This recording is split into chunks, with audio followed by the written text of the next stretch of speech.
नमस्कार, स्वागत है आपका इंडिया न्यूज 28 में। आइए बात करते हैं इस वक्त की बड़ी खबर की। संयुक्त मोर्चा ईसीएल के बैनर तले निरसा ओसीपी में एक कार्यक्रम आयोजित किया, जिसमें केंद्र सरकार द्वारा लगाया गया 4 लेबर कोड कानून के विरोध में 12 फरवरी को पूरे मुगमा एरिया क्षेत्र के सभी कोलियरी को बंद करने का आह्वान किया गया।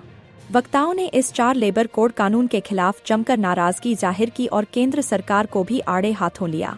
संयुक्त मोर्चा ने 12 फरवरी को सभी कोलियरी में उत्पादन बंद रखना एवं चक्का जाम करने हेतु ईसीएल के सभी कार्यकर्ताओं से अनुरोध किया।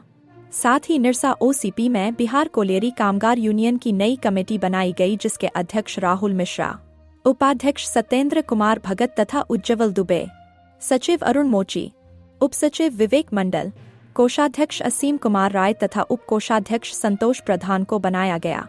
नवनियुक्त कमेटी के सदस्यों को माला पहनाकर स्वागत किया गया तथा उनसे अनुरोध किया गया कि आउटसोर्सिंग के अंतर्गत कार्य कर रहे कर्मियों के साथ भी उनकी हर समस्या पर खड़े रहना है और सबको लेकर चलते हुए इस कमेटी को मजदूरों के हक और अधिकार की लड़ाई लड़नी है। मौके पर संयुक्त मोर्चा से रामजी यादव, मनोज सिंह, हरे राम, कृष्ण सिंह, जगदीश शर्मा, अरुण कुमार दास, बिपिन मंडल, लालू ओझा, अप्पू सिंह के साथ साथ और भी कार्यकर्ता मौजूद रहे। धनबाद जिला ब्यूरो पप्पू केवट की रिपोर्ट। कितनी कारगर साबित होगी?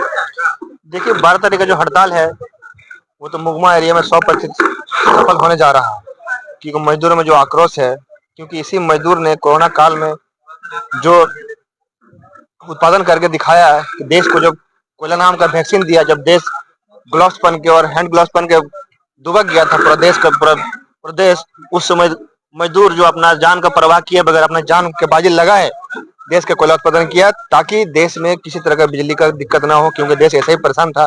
और उस मजदूर को आज ये मोदी सरकार 44 श्रम कानून को छीन कर 4 कोड में ले रहा है। इससे मजदूर बहुत भारी आक्रोश में है और इस कोड के तहत जो मालिक राज फिर से वापस ला रहा है और मजदूरों का जो शक्ति उसको छीना जा रहा है और दोबारा मालिक को शक्ति प्रदान कर रहा है। न इसमें हड़ताल करने का सुविधा है, न यूनियन बनाने की सुविधा है, न वेतन का समझौता होगा। इससे मजदूर बहुत आक्रोश है और इस आक्रोश के तहत हमको लगता है मजदूर पूरा आक्रोश है और इस हड़ताल को सफल करके मोदी सरकार को दिखाएगा कि आने वाला समय और आंदोलनकारी होगा। मजदूर सड़क पे लड़ेगा अगर ये कोड वापस नहीं ले। इसलिए मेरा मजदूर सरकार को गुजारिश है कि इस कोड को जल्द से जल्द वापस करे और मजदूर की नीति के साथ काम करे, न कि कॉर्पोरेट की नीति के लागू करे। 4 कोड जो नरेंद्र मोदी जी ला रहे हैं, क्या वो वापस हो जाएंगे? देखिए, हड़ताल तो 100% सफल होगी। खास करके कोयला उद्योग में सभी जगह मजदूरों के बीच में हम लोग जा रहे हैं और मजदूर भी इस बात को समझ रहे हैं कि कानून हमारे खिलाफ है। ये कानून बन जाने के बाद हमारी नौकरी सुरक्षित नहीं रहेगी, मजदूरों का अधिकार सुरक्षित नहीं रहेगा और मैनेजमेंट और सरकार मनमाने ढंग से मजदूरों से काम कराएगी। क्योंकि जो 44 श्रम कानून था, ये मजदूरों ने बहुत लड़ाई करके, हमारे पूर्ववर्ती मजदूरों ने, कुछ कानून आजादी के पहले बने, कुछ कानून आजादी के बाद बने और ये हमको सौगात में नहीं मिला। इसके लिए कानून बनवाने के लिए लड़ाई लड़ना पड़ा।